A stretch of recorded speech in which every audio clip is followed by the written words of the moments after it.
সরকারের পক্ষ থেকে আবারও নিশ্চিত করা হয়েছে ডিসেম্বরের প্রথম সপ্তাহে জাতীয় নির্বাচনের তারিখ ঘোষণা। যমুনায় একটি প্রস্তুতিমূলক বৈঠক হয়েছে ডক্টর মোহাম্মদ ইউনূসের সভাপতিত্বে। দর্শক বুঝতেই পারছেন রাজনীতির মাঠ ইতিমধ্যে উত্তপ্ত হয়ে উঠেছে। গতকালকে ঐকমত্য কমিশনের যে সুপারিশ, সেই সুপারিশের ব্যাপারে বিএনপি অসন্তোষ প্রকাশ করেছে এবং সালাউদ্দিন আহমেদ বলেছে যে অন্তর্বর্তী সরকার এবং ঐকমত্য কমিশন তাদের কিছু পদক্ষেপে বিএনপি হতাশ।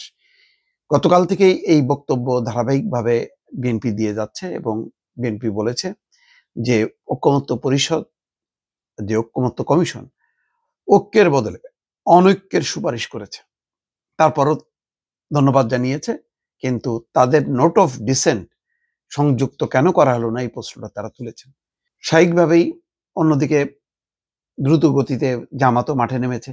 তারা প্রথম নভেম্বরে গণভোট দাবি করেছে এবং আরো পাল্টাপাল্টি কিছু বক্তব্য দিয়েছে, যার কারণে কিছুটা রাজনীতির মাঠ উত্তপ্ত হয়ে উঠেছে, যার প্রেক্ষিতে সম্ভবত ডক্টর মোহাম্মদ ইউনূস যমুনায় নির্বাচনের প্রস্তুতি নিয়ে উচ্চ পর্যায়ে একটা বৈঠক করেছে। সেখানে বলা হচ্ছে যে নির্বাচনের নিরাপত্তা নিশ্চিতে আগামী 15ই নভেম্বরের মধ্যে সব প্রস্তুতি শেষ করতে হবে।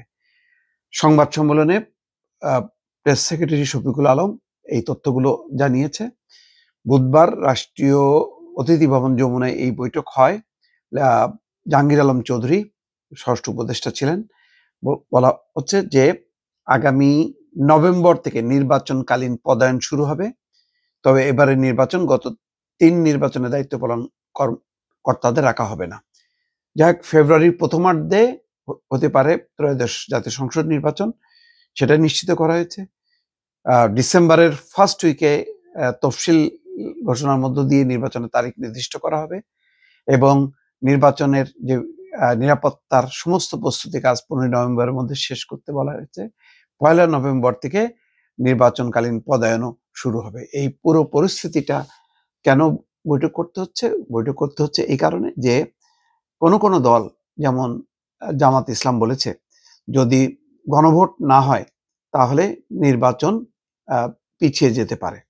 সাথে সাথে মির্জা ফখরুল ইসলাম আলমগীর বলছেন যে নির্বাচন পেছানোর ষড়যন্ত্র চলছে নানা অজুহাতে, এবং যেহেতু পাল্টাপাল্টি একটি অবস্থা তৈরি হয়েছে, সেই কারণে খুব দ্রুত গতিতে ডক্টর মোহাম্মদ ইউনূসের সভাপতিত্বে যমুনায় উচ্চ পর্যায়ের বৈঠকে নিশ্চিত করা হচ্ছে যে না, আগের সেই কমিটমেন্ট অনুযায়ী ফেব্রুয়ারির প্রথমার্ধে নির্বাচন এবং ডিসেম্বরে যে তফসিল হবে সেই তফসিলে নির্বাচনের তারিখ সুনির্দিষ্ট করা হবে এবং 1 নভেম্বর থেকে নির্বাচনকালীন কার্যক্রম শুরু হয়ে যাবে। দর্শক, এই হচ্ছে মোটামুটি সর্বশেষ পরিস্থিতি।